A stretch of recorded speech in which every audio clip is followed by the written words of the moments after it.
पीरा जपत निरंतर हनुमत बीरा।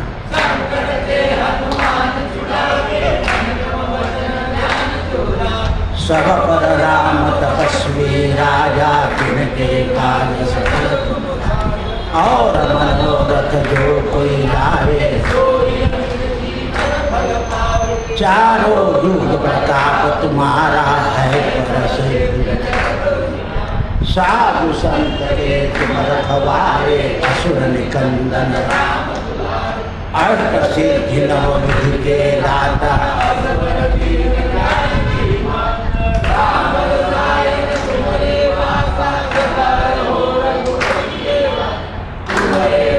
राम को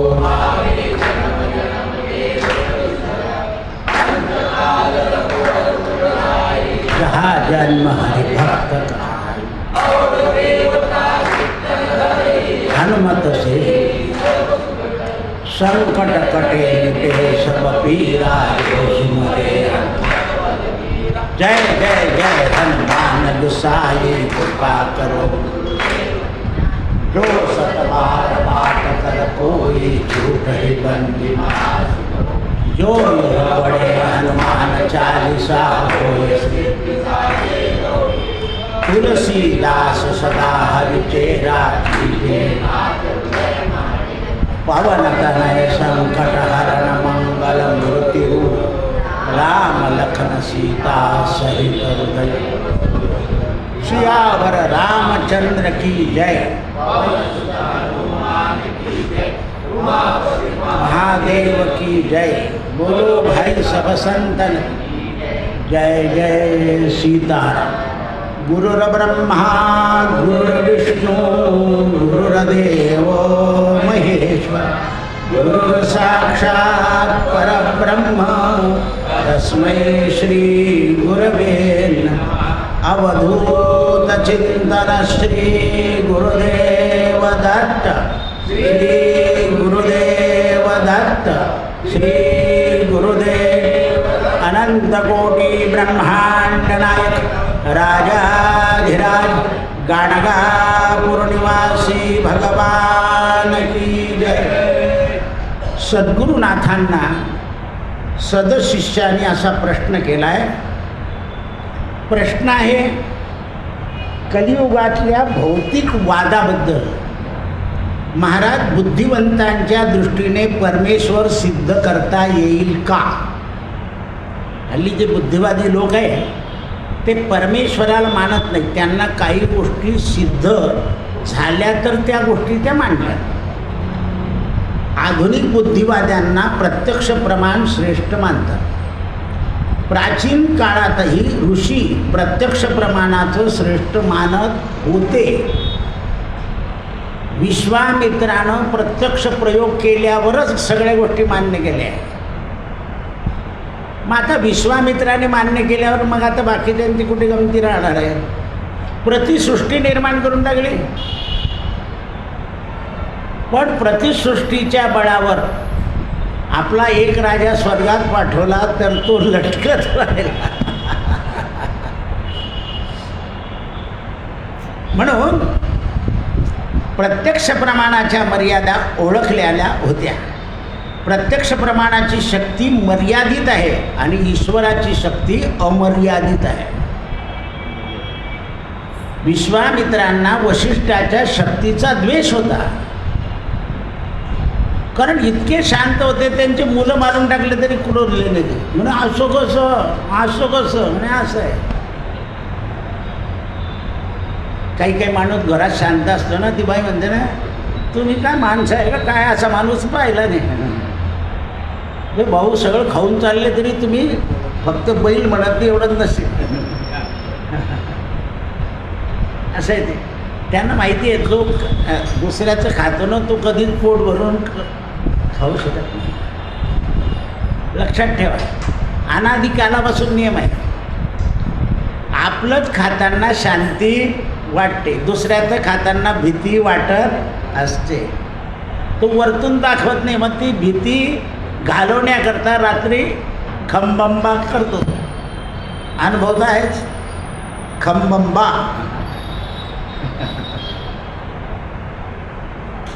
असं आहे ते. हे काही सज्जन लोक जे व्यसनी होता ना, त्यांनी दुराचार केलेला असतो, तो दुराचार विसरण्याकरता ते व्यसनी होतं. म्हणून मनुष्य दोषी नाही, मनुष्याचं आचरण दोषी आहे.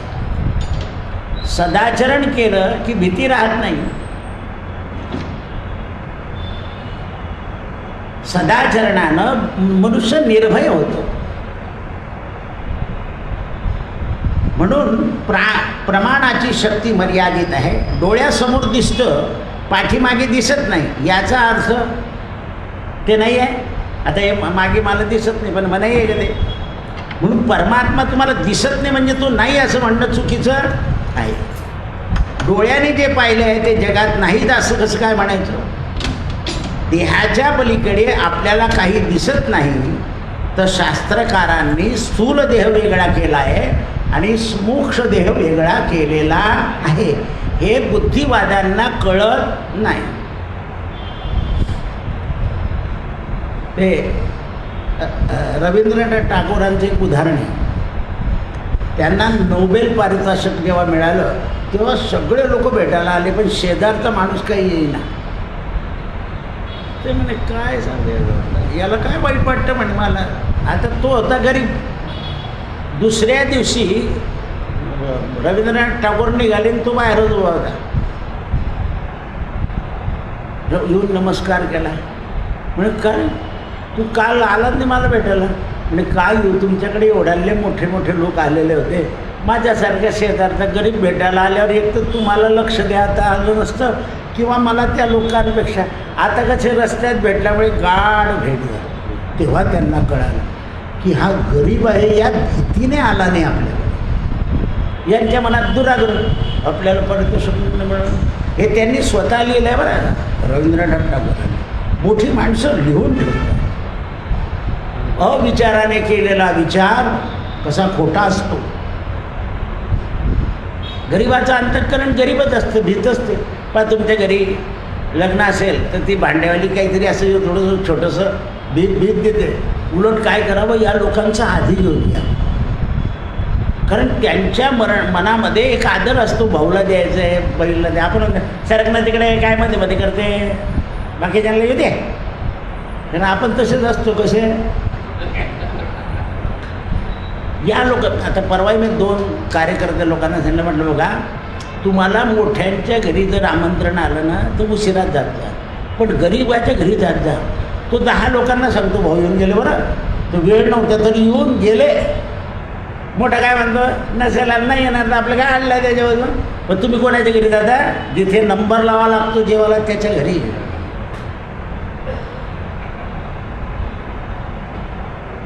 असं आहे.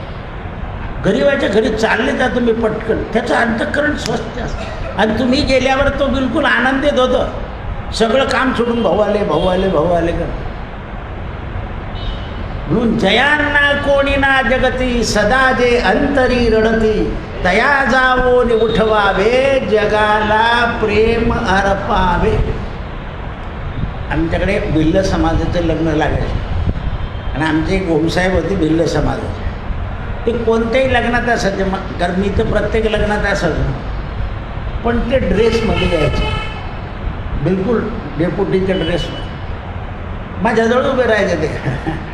माझे मंगलाष्टमी दासाहेब म्हणजे काय तुम्ही प्रत्येक लग्नाला येतं पण ड्रेसमध्ये काय तर म्हणजे दादा ही भाऊबंदकी आहे, कधी मी साध्या ड्रेसमध्ये आलो ना तर माझ्या पुढे वाजवतील नाच. मला यायचं आहे यांच्याकडे, पण मी ड्रेसमध्ये आलो की कोणी माझ्या पुढे म्हणणार. इतके बुद्धिवादी होते कलमे साहेब, अत्यंत बुद्धिवादी माणूस. म्हणजे टाळी लागायचं, त्यांचं संध्याकाळी लग्न लागायचं, टाळी लागायचे 10 मिनिटं आधी साहेब हजरच आणि मग उभे राहायचे. मी म्हणतो तुम्ही साध्या कपड्यात काय येत नाही?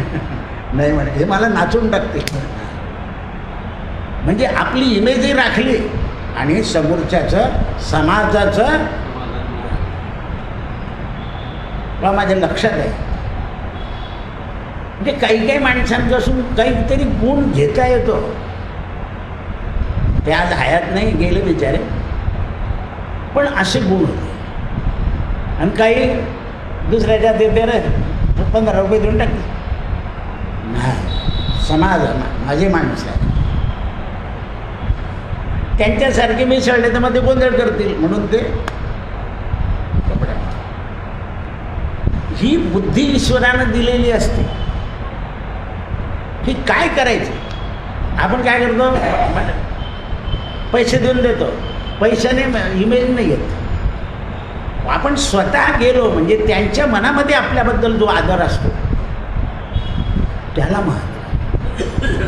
हल्ली आदर कमी आहे, पण प्रिंटेडचा आदर फार आहे. सगळीकडे चादरी दिवसातून 2 बदलल्या तरी कमी पडतात.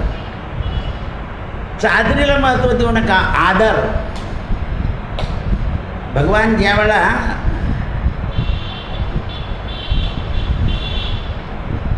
राजाकडे गेले आणि एका ब्राह्मणाकडे गेले, तो 2 रुपये करून टाकले होते एका गावात. कारण तो ब्राह्मणही तितकाच आदरयुक्त होता आणि राजाही तो. राजाकडे राजाचं रूप, ब्राह्मणाकडे ब्राह्मणाचं रूप. बहुशा आला राजा. म्हणजे हे शिकलं पाहिजे माणसाने. गरिबाला टाळायचंच नाही. आपण टाळून देतो आणि श्रीमंताला फारच महत्त्व देऊन देतो की तिथे आपली काही किंमत पण. मग आता तर कोणी किंमतच देत नाही, ते स्टेजवरच उभे राहता. यायचं असेल या, जेवायचं असेल तर जेवा, तरी बर्फाचा गोळा जोडत सुटता. इथलं आईस्क्रीम चांगलं नाही, तिथलं आईस्क्रीम चांगलं आहे. पहा तुम्ही, नेहमी गरिबाला मान द्या. सुदामाला भगवंताने मान दिलेला, मग एवढं माहिती असून तुझं परत कसं असं आहे. शास्त्रकारांनी स्थूल देह आणि सूक्ष्म देह वेगळा केला, पण शरीर हे पंचकोशात सांगितलं आहे. सगळं शास्त्रामध्ये तस्वीर दिलेली असून सुद्धा केवळ ते शब्दप्रमाण आहे, म्हणून आम्ही त्याच्यावर विश्वास ठेवत नाही. काय म्हणतात हे शब्द आहे सगळे. शब्दाचं प्रमाणानं बुद्धीवर विश्वास बसला पाहिजे, कारण शब्दाशिवाय ज्ञान होत. जगामध्ये हा गोविंद आहे, कशावरून शब्द झाला की त्याचं नाव गोविंद आहे, हा गोविंद आहे, म्हणजे शब्दाने ज्ञान झालं असं आहे.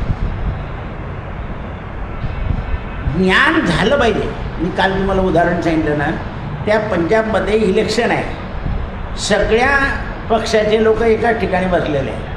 तुला कोणाला मत द्यायचं लगेच तो त्याला. तर त्या पत्रकाराने विचारलं, म्हणजे आमचा भाईचारा गावातला एक राहिला पाहिजे, ज्याला ज्याला मत द्यायचं त्याला द्यायचं. सगळे एकाच लाईनीत होते, कोणी निवडून येऊ, पण आमच्या गावातलं संघटन एक राहिलं बस. आमच्यात वाद नको.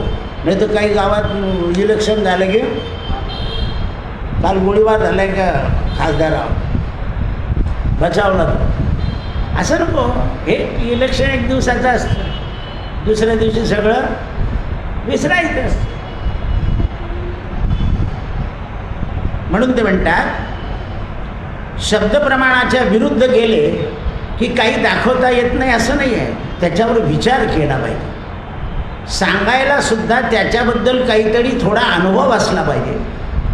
अमुक मनुष्य घरी आला नाही म्हणजे तो कुठेच नाही असं थोडंच आहे. वा घरी आलाच नाही म्हणजे आहे तो कुठेतरी आहे, पण वेळेवर घरी आला नाही. कृष्णराव आले होते का असं आपण विचारतोच, अजून यायचे आहे. त्याप्रमाणे ईश्वर आहे किंवा नाही, ईश्वराचा अभाव नाही आहे. मग ईश्वर आहे त्याला काही प्रमाण द्यावं लागतं. म्हणून ज्ञानेश्वर, समर्थ, तुकोबाराय शब्द प्रमाण देता ईश्वर आहे कसा. उपनिषदामध्ये ईश्वराचं संपूर्ण सविस्तर रूप सांगितलेलं आहे, आत्म्याचं स्वरूप सांगितलं आहे, जीवाची दशा सांगितलेली आहे. आत्मा नाही, उपनिषद वाचून आत्मा नाही असं म्हणता येणार नाही, कारण आत्म्याचं ज्ञान हे उपनिषदामध्ये आहे. भगवद्गीतेत प्रारंभाला देही वेगळा आहे असं भगवान सांगतात. आत्मा हा देहापेक्षा वेगळा आहे असं सांगतात. म्हणून तो अनादि अनंत आहे. आत्मा कसा आहे? अनादि अनंत. आणि तो अनादि अनंत असल्यामुळे हा देह मात्र नाशवंत आहे हे सांगून भगवद्गीतेमध्ये धर्मशास्त्र सांगितलं आहे. सगळा पारमार्थिक दृष्टिकोन शुद्ध बुद्धी झाल्याशिवाय कळत नाही. आत्म्याचं ज्ञान, जीवाचं ज्ञान होण्याकरता माणसाजवळ धर्माचरणाचं प्रमाण असावं लागतं. मग ज्याच्याजवळ धर्माचं प्रमाण आहे तो कोणत्याही धर्माचा, पंथाचा द्वेष करीत कोणी जगात असतं. म्हणून हे सगळे लोक सनातनमध्ये राहू शकतात. सनातन कोणाचा द्वेष करीत नाही. पण मात्र कोणी आपलं करायला लागलं की मात्र त्याला तो खरा प्रत्यक्षदर्शी आहे. ज्याला ईश्वराचं प्रत्यक्ष ज्ञान झालेलं आहे त्याचाच शब्दावर विश्वास बसतो. त्रिकालदर्शी आहे परमात्मा. म्हणून शब्दप्रमाणाविषयी काही शब्दप्रमाणाशिवाय कोणताही सिद्धांत सांगता येत नाही. व्यवहारात आपण शब्दप्रमाण मानतोच की नाही? शाळेमध्ये शिक्षकाचा शब्दप्रमाण मानावा लागतो. आता जे मानत नाही त्यांना शिस्त लागत. जे आईचे शब्दप्रमाण मानत नाही त्यांना घराचं प्रेम टिकत. शब्दाकडे लक्ष द्या. जे गुरुचं शब्दप्रमाण मानत नाही त्यांना देव दिसत. जे राष्ट्राचं हित मानत नाही त्यांना राष्ट्रहित कळत. राष्ट्रात सगळ्याचं हित कशात आहे माहिती आहे? सांगू? टॅक्स भरण्यात. आपण टॅक्स चुकवण्यात प्रभू. असं आहे. कारण त्याच्याशिवाय राष्ट्र चालणारच नाही ना. द्रव्याशिवाय राष्ट्र चालत नाही. आपल्याला काय वाटतं? काय कोणा मुंगीचा एक पाय मोडला तर काय फरक पडतो? जसं काय मुंगीच आहे. नेहमी सगळं जग जे चालतं ते टॅक्सवर चालतं. ज्ञानेश्वर महाराज संतांच्या शब्दात वाणी जे काही तपश्चर्येचं सामर्थ्य आहे त्याचा अनुभव त्यांनी घेतला म्हणून अमृतानुभव लिहिला. आपल्याकडे सांगून झाला आहे अमृतानुभव. अनुभव कोट्यावधी लोकांनी घेतला आणि त्याच्यावर कोट्यावधी लोक तत्त्वज्ञानी. ज्ञानेश्वरामुळे अनेक लोक तत्त्वज्ञानी झाले.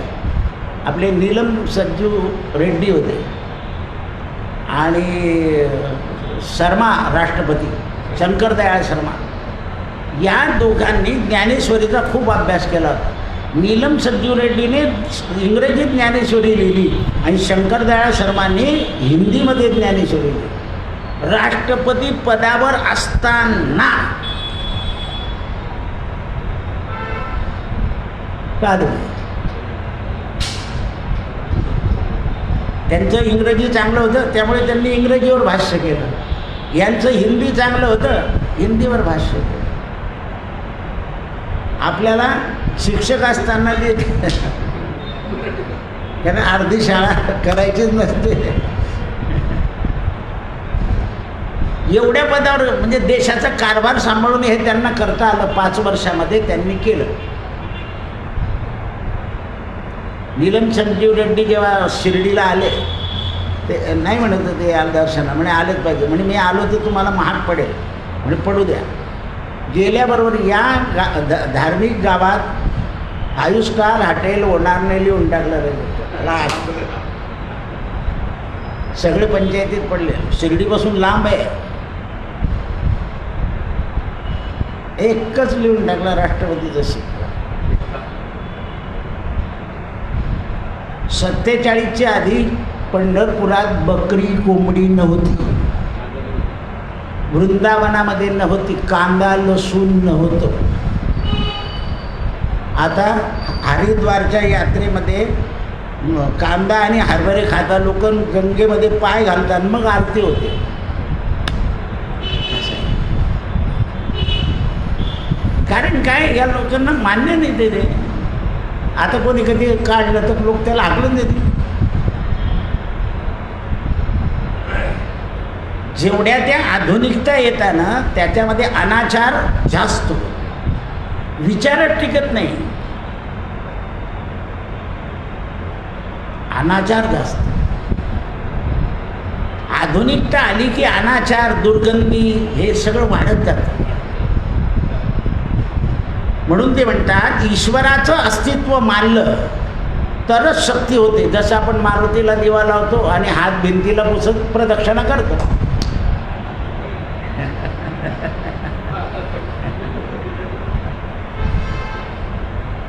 असं आहे.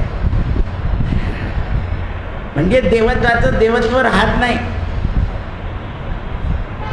महादेवाचा दरवाजात दिवा लावला, पण जाणाऱ्या बाईची साडी पेटेल याच्याकडे लक्ष पाहिजे ना, कारण अवधानाने पेटून जाते ते. तो का दरवाजाजवळ लावला पाहिजे, दरवाजाच्या बाहेर लांब लावला तरी चालतो, पण ते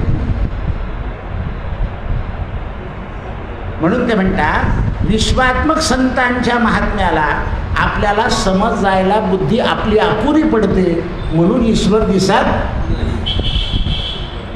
विश्वात्मक कल्पना जे संत करतात त्यांच्या ज्ञानाला आपली बुद्धिवादी लोकांची बुद्धी अपुरी पडते, म्हणून शक्ती ही आपल्याला येत नाही.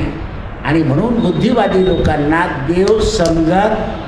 कुंडली वरदा हरी श्री ज्ञानदेव गोपाल कृष्ण भगवान सत्यगुरु राये कृपा मज केली, करी नाही घडली सेवा काही.